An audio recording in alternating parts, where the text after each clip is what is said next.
Well, we've got some breaking news out of Israel. 5 people were injured in a car ramming incident, which police are now calling a terror attack. It happened near a popular market in central Jerusalem.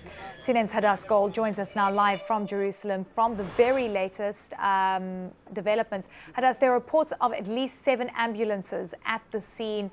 What more can you tell us?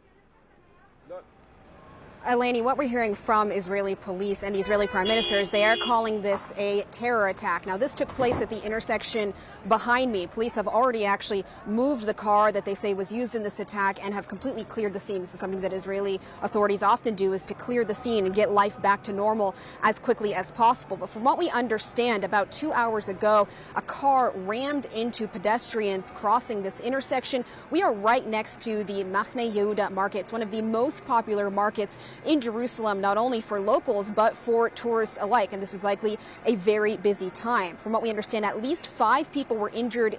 They were hit by the car. One of them was seriously injured. They've all been moved to hospital in varying conditions. And Israeli police say that a civilian who happened to be armed on the scene shot and killed the driver. We do not yet know from authorities anything about the identity of the driver or where this person may have come from or their ages. But what we do know is that the Israeli police and the prime minister are calling this a terror attack. Now, Prime Minister Benjamin Netanyahu was actually not far from here when this took place at a memorial service for Israeli soldiers, because starting tonight and tomorrow it is Memorial Day here in Israel. And he said the following. He called it a terror attack and said this reminds us that the land of Israel and the state of Israel are required through many trials and tribulations. When we came on the scene, we saw many ambulances. We also saw the car that was allegedly used.